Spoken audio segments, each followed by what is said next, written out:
CWMA ಆದೇಶವನ್ನ ಖಂಡಿಸಿ ಮಂಡ್ಯ ಜಿಲ್ಲೆಯ ಅನ್ನದಾತರು ಸಿಡಿದೆದ್ದಿದ್ದಾರೆ.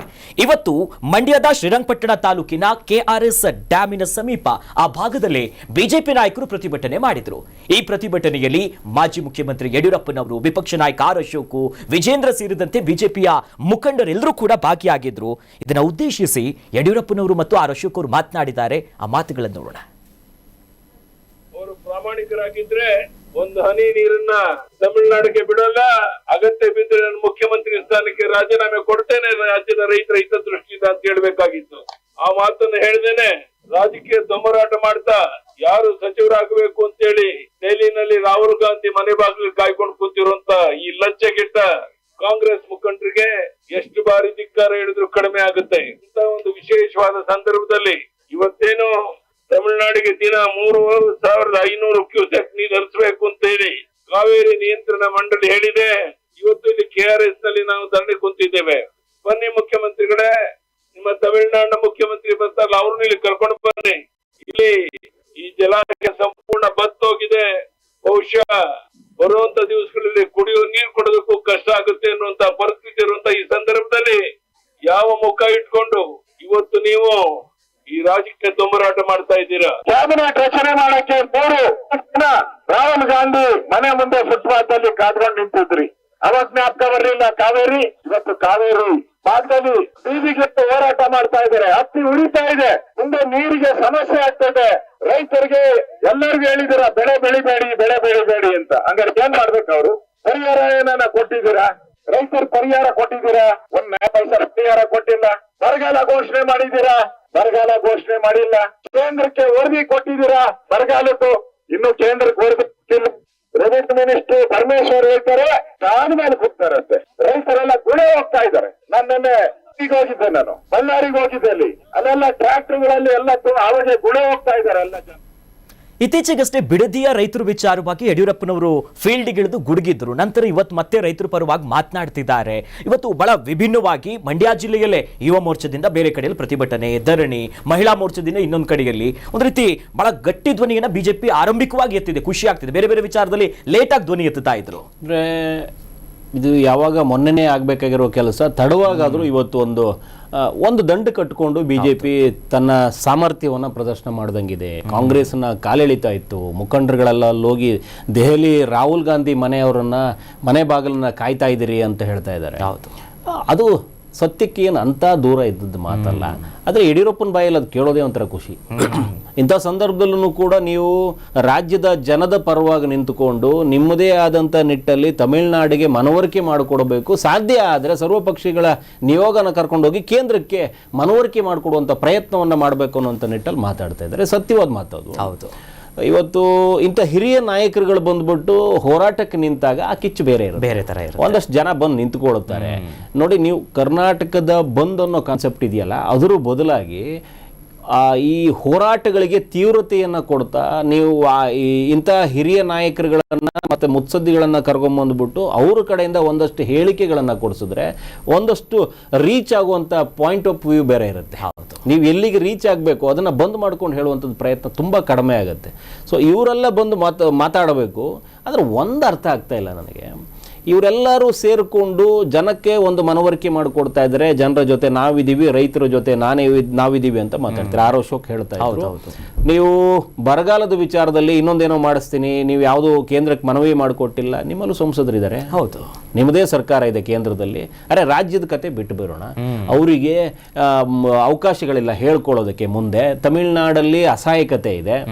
ಇವರು ಹೋಗಿ ತಮಿಳುನಾಡವ್ರಿಗೆ ಹೇಳಿದ್ರು ಕೂಡ ರಾಹುಲ್ ಗಾಂಧಿಯಿಂದ ಒಂದು ಫೋನ್ ಬಂದ್ರೆ ಇವ್ರು ಮತ್ತೆ ಮುಗೀತು ಕತೆ. ಈಗ ಸಂಪುಟ ವಿಸ್ತರಣೆಯಲ್ಲಿ ಪಾಲ್ಗೊಳ್ಳಬೇಕು, ಇನ್ನೊಂದು ಮಾಡಬೇಕು, ಮತ್ತೊಂದು ಮಾಡಬೇಕು. ಮತ್ತದೇ ರಾಹುಲ್ ಗಾಂಧಿ ಅವರಿಗೆ ಪಾದ ಸೇವೆ ಆಗಿದೆ. ಇದಾದ ನಂತರದಲ್ಲಿ ಇಲ್ಲಿದೆ ಏನು ಮುಂದುವರೆದು ಹೋಗಬೇಕಾಗಿದೆ. ಸಂಸದರು, ಬಿಜೆಪಿ ಸಂಸದರು ಏನು ಮಾಡ್ತಾ ಇದ್ದಾರೆ? ಬಿಜೆಪಿ ಸಂಸದರು ಈಗ ಸದನದ ಕೆಲಸ ನಡೀತಾ ಇದೆ. ಮೋದಿ ಅವರು ಬಹಳ ಅನತಿ ದೂರದಲ್ಲೇ ಇದ್ದಾರೆ, ತುಂಬಾ ಹತ್ತಿರದಲ್ಲಿ ಸಿಗ್ತಾರೆ. ನೀವು ಎಲ್ಲ ಮಾತುಕತೆಗಳ ಜೊತೆಗೆ ಕರ್ನಾಟಕದ ಸದ್ಯದ ಪರಿಸ್ಥಿತಿ, ತಮಿಳುನಾಡಿನ ಈ ತಿರುಗುಬಾಣ, ಇವುಗಳ ಬಗ್ಗೆ ಮಾತಾಡೋದಕ್ಕೆ ನಿಮ್ಮ ಸಂಸದರಿಗೆ ಹಲ್ಲಿಲ್ಲ, ನಾಲ್ಗೆ ಇಲ್ಲ, ಬೆನ್ಮೂಳೆ ಇಲ್ಲ ಅಂತಂದಾಗ ನಿಮಗೆ ಯಾವ ನೈತಿಕತೆ ಇದೆ ಕೇಳೋದಕ್ಕೆ? ನೀವು ಕಾಂಗ್ರೆಸ್ನ ವಿರುದ್ಧವಾಗಿ ಮಾತಾಡೋದನ್ನ ಬಿಟ್ಟು ನಿಮ್ಮ ಶಕ್ತಿ ಏನಿದೆ ಅದನ್ನ ಪ್ರದರ್ಶನ ಮಾಡಿ ಮುಂದಿನ ಬಾರಿಗೆ ಜನ ನಿಮಗೆ ಆಶೀರ್ವಾದ ಮಾಡಬೇಕು ಅಂತಂದ್ರೆ, ಈಗ ಅವರಿಗೆ ಆಗಿಲ್ಲದ ಕೆಲಸವನ್ನ ನೀವು ಮಾಡಿದಾಗ ಮಾತ್ರ ಜನ ನಿಮ್ಮ ಕಡೆ ತಿರುಗಿ ನೋಡೋದು.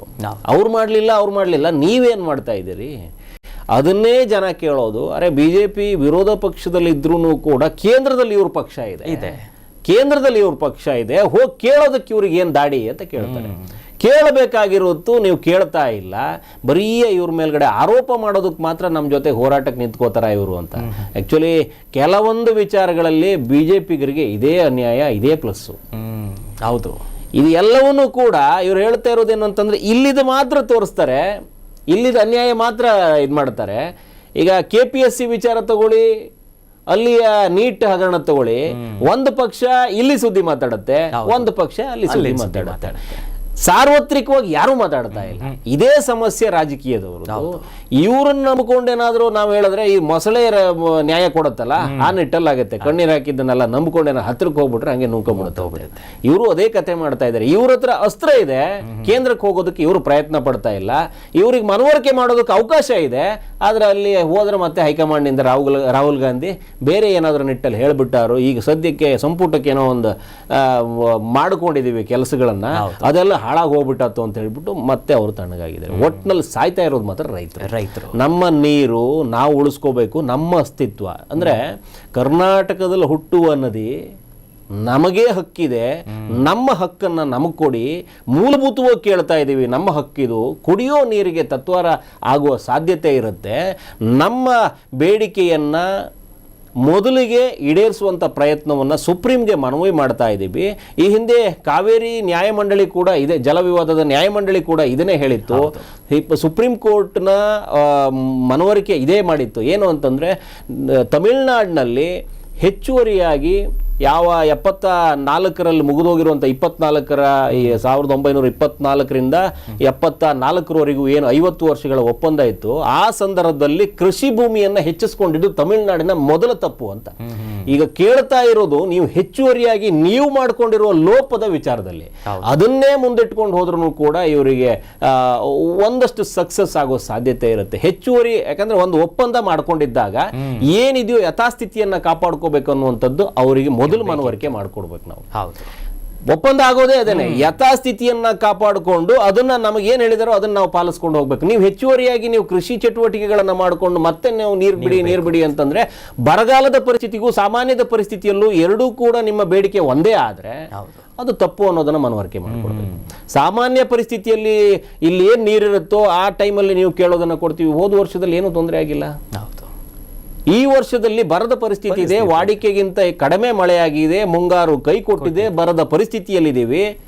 ನಿಮಗೆ ಈಗಲೂ ನೀರು ಕೊಡಿ ಅಂತ ಕೃಷಿ ಕೇಳ್ತಾ ಇದ್ರೆ, ನಮ್ಮ CM ಹೇಳ್ತಾ ಇದ್ದಾರೆ, ನಮ್ಮ ರಾಜ್ಯದ ಕೃಷಿಕರಿಗೆ ಹೇಳ್ತಾ ಇದ್ದಾರೆ ಕೃಷಿ ಚಟುವಟಿಕೆಗಳನ್ನು ನಿಲ್ಲಿಸಿ ಅಂತ.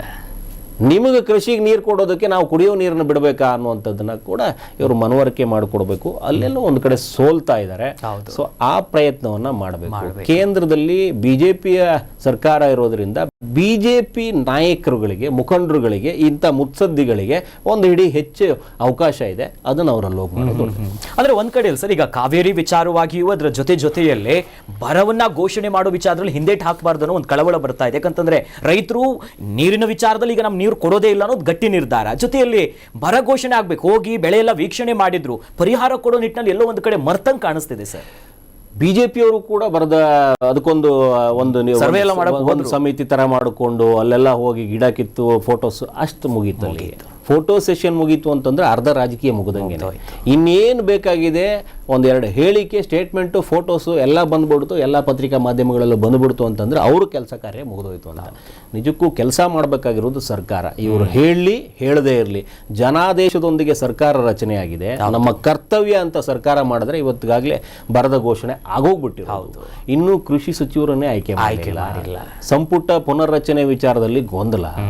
ಇದಾದ ನಂತರದಲ್ಲಿ ಸರ್ಕಾರಕ್ಕೆ ರೈತರ ಮನವಿ ಇರುವಂತದ್ದು, ನಮಗೆ ವಿಮೆ ಭಾಗ್ಯ ಕೊಡಿ, ವಿಮೆ ವಿಚಾರದಲ್ಲಿ ಕೊಡಿ, ಬಿತ್ತನೆ ಬೀಜದ ವಿಚಾರದಲ್ಲಿ ನಮಗೆ ಅನ್ಯಾಯ ಆಗಿದೆ, ಆ ನಿಟ್ಟಲ್ಲಿ ನಮಗೆ ಸಹಕಾರ ಕೊಡಿ, ಸಹಾಯ ಮಾಡಿ ಅಂತ ಹೇಳ್ತಾ ಇದ್ದಾರೆ.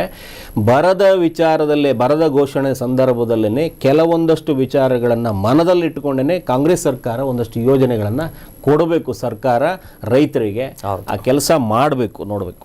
ಕರ್ನಾಟಕ ನ್ಯೂಸ್ ಬೀಟ್ ಫಾಲೋ ಮಾಡಿ, ಸಬ್ಸ್ಕ್ರೈಬ್ ಮಾಡಿ